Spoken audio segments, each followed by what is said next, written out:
The purpose of WealthTalk is to educate, inform, and hopefully entertain you on the subject of building your wealth. WealthBuilders recommends you should always take independent financial, tax, or legal advice before making any decisions around your finances. Today's episode is brought to you by WealthBuilders Membership, a proven step-by-step process that helps you achieve financial security within 2 to 3 years. To find out more, head to wealthbuilders.co.uk/membership.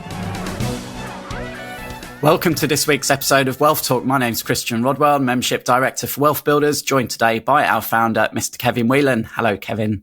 Hello, Chris. Good to be with you again. And you can probably tell by my attire, I'm just getting ready to hit the golf course. You've got me on a Saturday morning.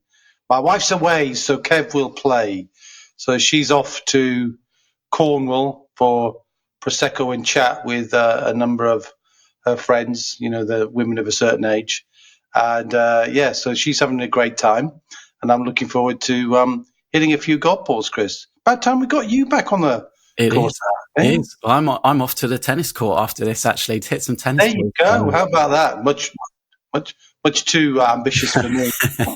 I'm too old for that. But looking forward to this. But we needed to do it today. Today's a Saturday morning, isn't it?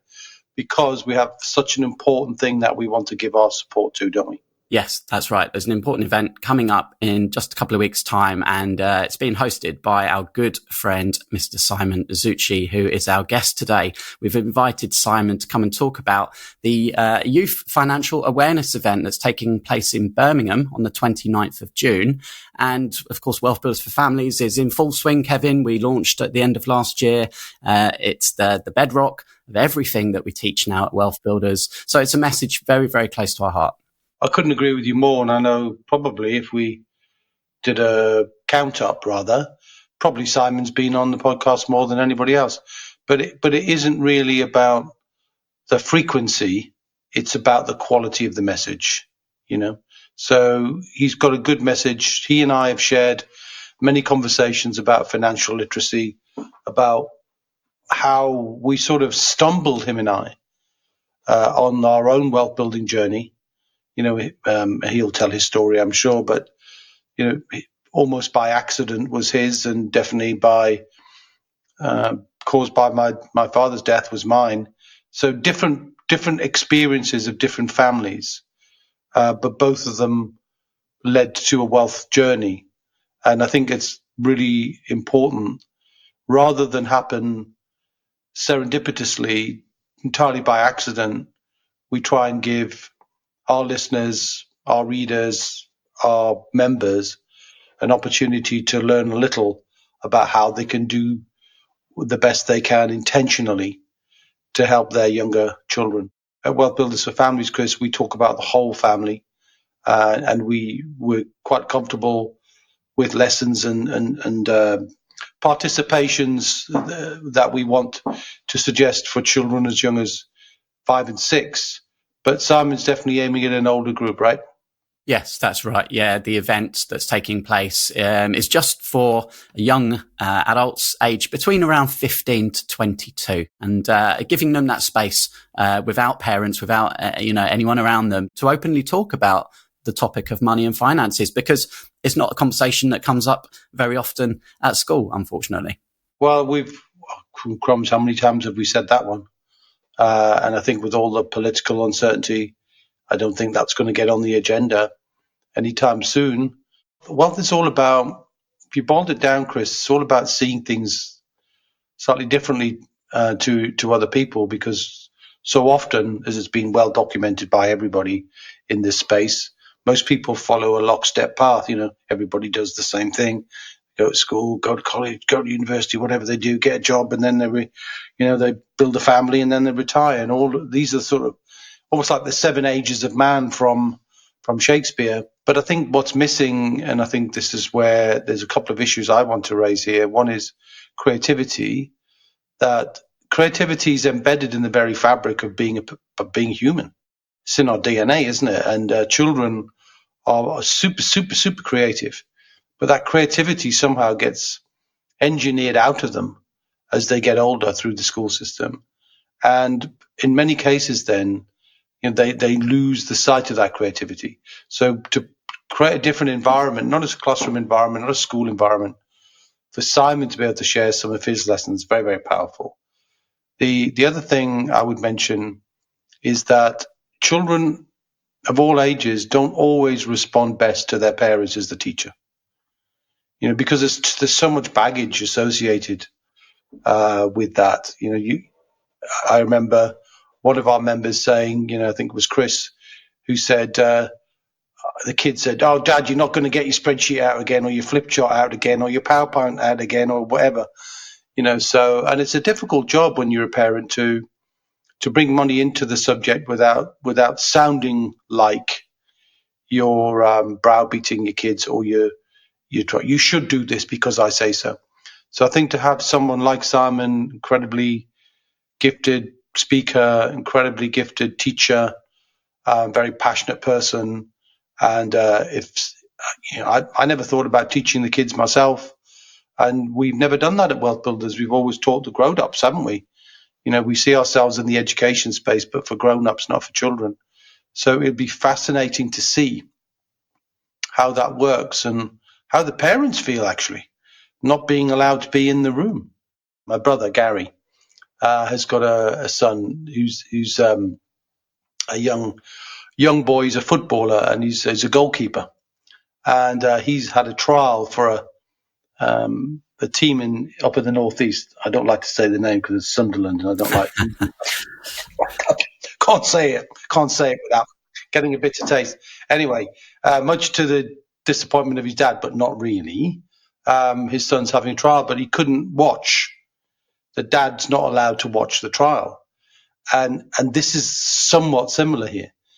So the kids have got to get the most out of it themselves, and I'd be fascinated to see, and if I could, I'd love to be a fly on the wall. I can't be there, unfortunately, but I'd love to be a fly on the wall, and maybe we could send someone from WealthBuilders to be a little fly with Simon's permission, of course, because we want to promote this event, not for profit, of course, from our part, just for the pure pleasure of suggesting that parents should pay attention to that. Anyway, I don't want to steal Simon's thunder. He's got enough thunder of his own. Should we listen to him? We shall indeed. And I spoke to Simon, and he shared all about how the event is crafted specifically to educate and empower young individuals on essential financial topics such as money management, cash flow, debt management, budgeting, investing, and understanding taxes. So over to Simon to explain more.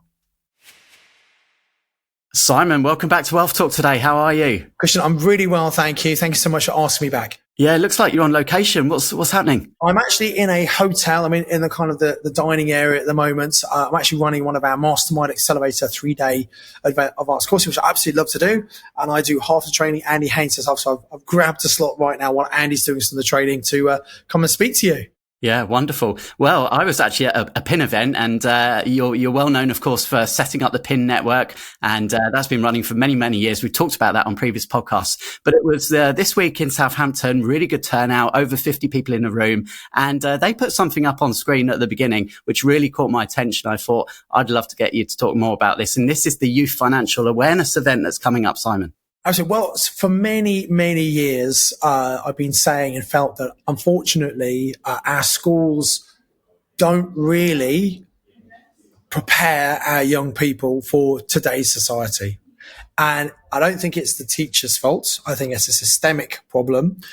And schools were set up about 160 years ago to give people enough education to fundamentally work in shops, factories, and offices. And the idea is that everyone goes into education and maybe then to college or university and you get a good job, etc. And that worked for many, many years. But society has changed. The world has changed. Technology has changed.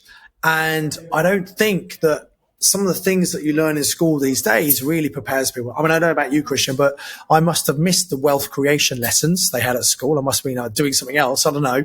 But I was never taught about money. I was never taught about tax. I was never taught about cash flow. And they would have been really useful things to learn about, right? But they don't teach these things. And, I also think in today's society where we are seeing so much change, and especially, the last 20, 30 years, we've seen the internet, but now particularly AI, the last couple of years, and obviously moving forward, I think everyone knows that a lot of manual jobs are going to be automated by robots and AI, but also there'll be a lot of professional jobs like doctors, like accountants, like solicitors, where probably AI is going to take a lot of those jobs as well. Now, obviously, there'll be new jobs created in the AI industry supporting AI, but I think the idea of going to school and getting an education and then going to university and getting a degree, unless you want to go into a vacation, like you want to be a doctor, surveyor, accountant, whatever, well, maybe that's true. But I think so many kids are kind of forced down the education route, thinking they're going to get a job, and maybe that's not the best thing for them. Now, nothing wrong with jobs. Jobs are great. But I think actually we should show kids that there are different things, there are different choices. For example, in many of our schools around the country, we have kids whose parents are on benefits and their parents, their grandparents were on benefits. And they think, there aren't any good jobs. I'm not going to get a job. I'm just going to go into benefits. And rather than thinking, I need someone to give me a job, we need to change the way they think. I think actually maybe they could start a business and they could actually employ people. Well, they could be the employer rather than the employee. And I think it's just about instilling this and maybe giving people who maybe haven't had the right kind of role models in the past just something to think about. So that's what it's been about. And for many years I thought, well, it's great to get into schools and train a load of people to go into schools and teach. That has its whole host of problems. One, obviously, is that because of the curriculum, there's a lot of pressure for schools to make sure they get results and things, and there's not a lot of spare time.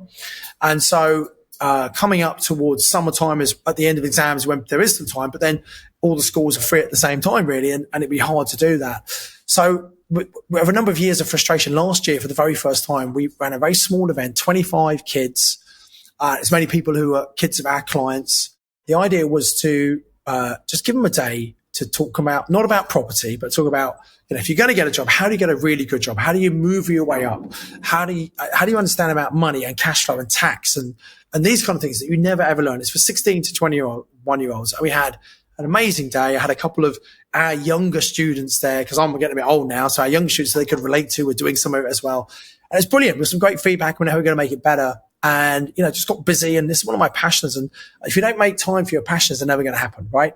And so, we did that towards, the end of the term, beginning of the summer holidays. Well, let's do it a little bit early this year. So we're going to do it on the 29th of June this year. So when they've kind of finished exams and hopefully they're free, and we're doing it in Birmingham again. It's a private event. And what we did last year, we're doing again is we encourage you to come buy a ticket. So if you have young adults, 16 to 21, 22, they want to come along who buy a ticket, we'll actually give you a second ticket for free. So either they can come with another sibling or they can come with a friend, or if they don't have anyone to bring, they can donate the ticket back to us and we will give it to an inner city child in Birmingham who really would not have exposure to this kind of stuff. We bring them along for the day. And that's the thing that really excites me about, just helping kids see things in a different way. In the same way, I'm running a property event here and we're opening people's mind to all the different things they can do in property. Well, what I'm doing for the kids has nothing to do with property, but people just don't understand about financial management and cash flow and things. And it's such a tragedy that is not taught in schools. Although it's linked to numeracy, I don't know if it's ever going to happen in schools. And there are some progressive schools that bring people in and try and do this kind of thing. But the challenge with most teachers is most teachers are employees, right? And that's all they think like it. They're not business owners. They don't think like entrepreneurs. It's not their fault. They're just something of the system, if you like. But I think something's got to change. Does that make sense? Yeah, no, it sounds great. So just to be clear, this is for the kids. The parents can drop them off. They can come and pick them up later. Parents can drop them off. Yeah, we're doing it just by the NEC. So very easy to get to on train. Parents can go and spend some time in Resorts World just next to the hotel, or they can go to into Birmingham, whatever. Interestingly, I did a webinar for some of our clients, and actually there's a bit of feedback saying, we want this for our kids that are younger. We thought, well, we want people who are kind of young adults, they're 16 plus. But actually, I think what we will do in the future, and it'll be different. We've got very specific content for this age group. I think actually quite a few people suggested, they said, look, I'd love to bring my 11, 12-year-olds along, but it'd be great if the adults could come with the kids. And I think, very often we've been talking about what we teach the kids. A lot of adults have said, hey, I'd like to learn that because I was never taught that kind of thing. But the reason we're making this just the kids at this event, and we've got some team helping us out, obviously, but I think sometimes at that kind of teenage age, parents might be trying to instill some of these good principles in their kids. But, when you're a teenager, generally you know it all, right? And your parents are sometimes the last people you listen to. And so by not having the parents there and having a third party influence, there's a chance maybe they might listen more. Does that kind of resonate? Yeah, I can see that. It gives them perhaps the freedom to express themselves and say some things they might not say do if their parents were there. So that's right. And it's all confidential what we're talking about in the room. So that's kind of why we really want to get them to open up and embrace some of these ideas and philosophies. Yeah. And the website to head to if someone wants to register a ticket? futurefinancialsuccess.co.uk. And we'll give you a link so you can put it in the show notes or something. But futurefinancialsuccess.co.uk. And as you say, buy one ticket, get one free. Buy one ticket, get one free. So you can bring two kids, or they can come together, or they can bring a friend, or just let us know. We'll donate it to. And that's really good. because we need to let people know that some people have paid here, some people have paid for other people here, and that's one of the lessons about not just thinking about yourself, but trying to help other people in society and contribute, and how we can all work together. So that's one of the lessons we're trying to get to people on the day.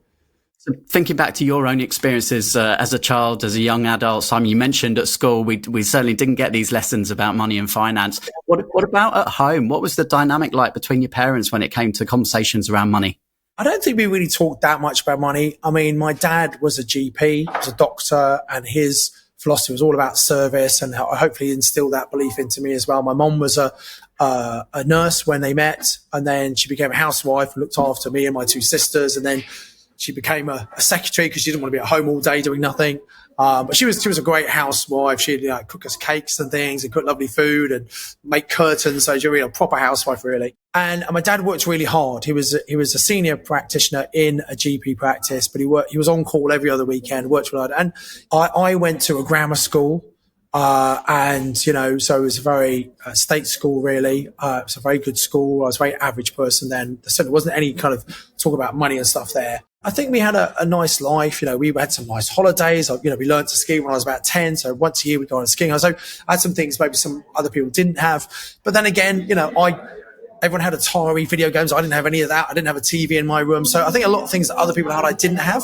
I don't think I had a difficult, struggling life. I didn't have as much things as some of my other friends had, but I never really felt shortage of money. But I've always been entrepreneurial. So I went out and I got a job, and a part-time job. And actually my hobby, as you probably know, was magic. So I started doing kids' parties and kind of after dinner cabaret for the local tennis club and that kind of thing, for their annual dinner and things. And so when I was 16, I would go and do like a magic show on a Saturday afternoon for like a 40-minute show. And I'd earn, this was back in the 80s, right? And I'd earn maybe late 80s, I'd earn 20, 25 pounds for like a 40-minute show. Okay. And at the same time, some of my friends were starting working in local WH Smiths or local Clark's shoes or whatever. And they might earn 25 pounds for the whole day. And that's when I had a real distinction about, if you have some specialist knowledge that other people don't have, you get paid a lot more. And that's why doctors get paid, because they've gone and educated themselves, and accountants and solicitors, because they've got specialist knowledge and people pay them more for that. So that was a really valuable lesson when I got. And in the same way, property investors, when you have a specialist knowledge that other people don't have, you can make more money than other people. And that's why I'm a great believer in educating yourself and investing in yourself. If you get to the point where you think you know it all, that's a very dangerous place to be. I've been investing almost 30 years now, teaching other people how to invest for over 20 years, and I don't know it all. I'm learning all the time, right? So my attitude to money when I was younger was, I think when I was 16, my mum gave me my family allowance. Said, right, now you can go and buy your own clothes and you're in control of your money. So I think that was a great thing. I learned about using money and spending money, and you spend it or you run out, you got to wait till you get some more money coming in. So I think that was a really good lesson.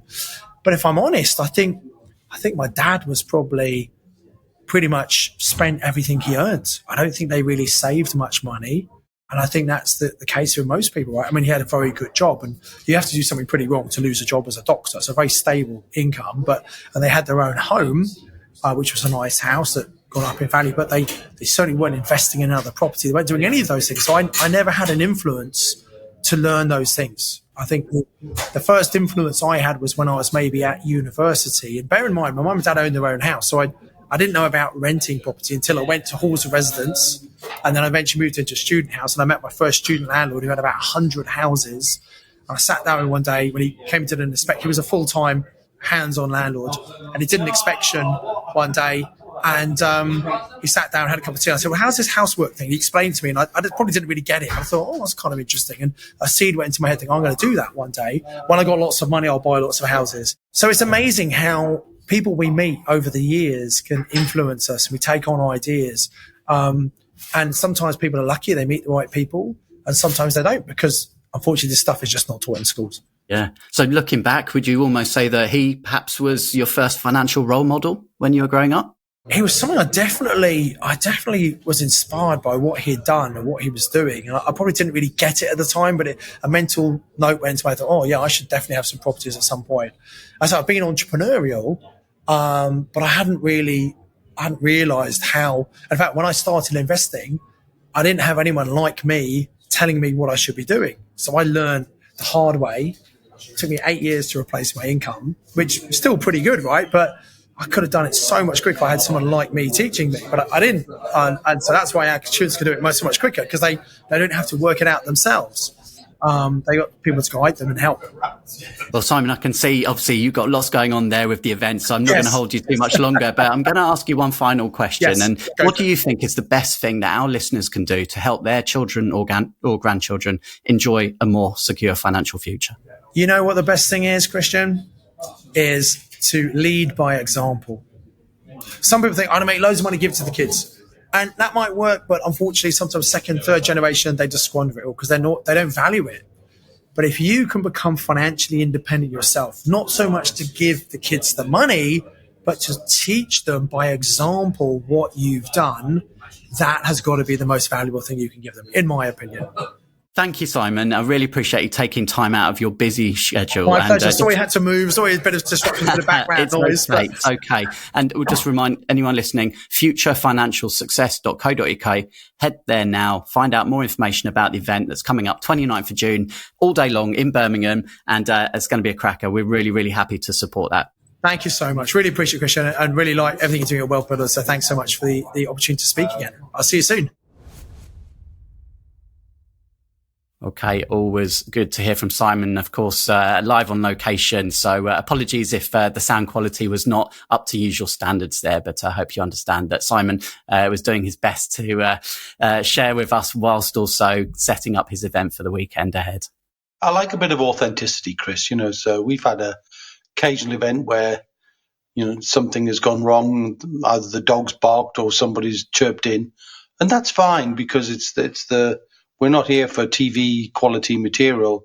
We're here to give information from the heart, and I think Simon's from the heart speaker as well, and I applaud him for his passion. And we always want to collaborate with people like Simon. In fact, Chris, just a quick word, if I may, about the hub, which is roaring away now. Some huge successes that we're seeing, and we're hoping to. So the Wealth Hub is essentially the big black book of WealthBuilders, which allows us to share, a bit like we're a financial GP, so to speak, and we share our specialists who, from our perspective anyway, are tried, tested, and while you can never guarantee 100% success if anybody engages with anything at any time, it's our best guess, it's our best job rather, of bringing the best people, outstanding in their niche, who we resonate with, to the attention of our members, because we're not the owner of all the IP in the world on wealth, and we definitely want to share that. So whether it's to do with tax, law, education, software, you name it, if there's someone you need to touch on your journey to be wealthy, in terms of creating multiple streams of recurring income, then we need to bring experts to the attention of our audiences. And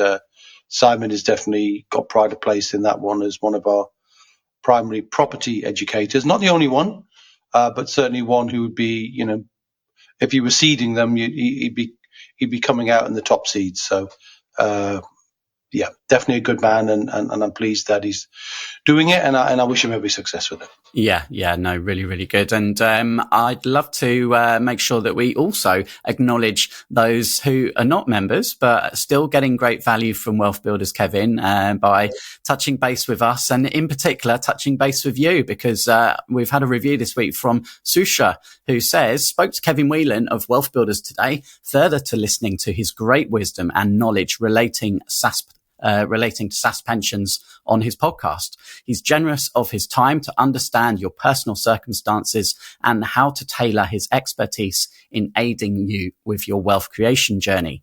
Kevin has the gift, like all great articulate speakers, to simplify all complex matters in a clear, crisp and common-sensual manner. If you're at a stage in life where tax planning, generational wealth and legacy are important, then Kevin Whelan is the go-to guy. I think what sometimes surprises people is the fact that, you, me, and it's not just a single person effort here. Wealth Builders is very much a team effort. And we put our effort into these things, and we're always speaking to people who we think might just need a distinction or two. As I mentioned earlier on, creativity is at the heart of wealth building, and creativity means looking at things from a different perspective. And because for 30 years, all I've done is look at wealth, I don't do anything else, don't have a day job, don't have anything else really. I just love and fascinated by the subject. Then I built up that sort of CAT scan ability to talk to someone and give them a solution for themselves, whether they pay us for or not for it. I'm not bothered about that. Obviously, we like people to be members because then they'll get the most enriching experience if they do. But sometimes it's just a shot in the arm that you need. And hopefully I gave him a shot in the arm, and one day he'll come back when he needs something a bit more. I'm always happy to do that. So if anybody wants to reach out, just feel free to do that. And we've got lots of ways that we share with people how to consume our content, Chris, completely free of charge, don't we? Yeah, head to the Wealth Builders website. If you haven't been there recently or ever, perhaps, go to wealthbuilders.co.uk. We have all of our back catalogue of podcasts, nearly 250 episodes. You can search for anything, any keyword. You can bring up business, tax, anything that you might need some help with. And you can book a call with our team really, really easily. Head to wealthbuilders.co.uk/discovery call. So, lots of great stuff there. We also have a community on Facebook, which is completely free to join. So once again, just search for Wealth Builders and request access. And we'll be pleased to see you there. Yeah, and we shamelessly give stuff away. And the reason we do that is because, we know the timing is never right always for someone to want to put more time into it. And therefore, we're willing to help people who've got very little time, give them something better to do. They see a result from that and they go, well, okay, if I got that from a 15-minute call, what would I get if I, engaged with them longer term? So yes, it's, there's a self-serving element to that. But in reality, we know that sometimes people participate in our free information and free resources for even 2 or 3 years, Chris, before, and we don't hesitate to want to continue to do that. So, yeah, enjoy that, everyone, and look forward to seeing some of you in the Facebook group and seeing some of you perhaps book some calls. And if actually you think it would be me you'd want to speak to, you'd need to give a reason for that. You wouldn't just be able to book a call directly with me for obvious reasons. But if there's something you want and you could give us an email summary of what's troubling you, what's getting you stuck, if I think I can help you, I'll pick that out and give you a call personally. So we'll be sharing all the details of Simon's upcoming event, the Future Financial Success event in our WealthBuild community. So do make sure you're in there, and I'll pop a link in today's show notes as well. And Kevin will be back same time, same place next week. Not on a Saturday though, my friend. Until then, see ya. We hope you enjoyed today's episode. Don't forget that we are constantly updating our resources inside the Wealth Builders membership site to help you create, build and protect your wealth. Head over to wealthbuilders.co.uk/membership right now for free access. That's wealthbuilders.co.uk/membership.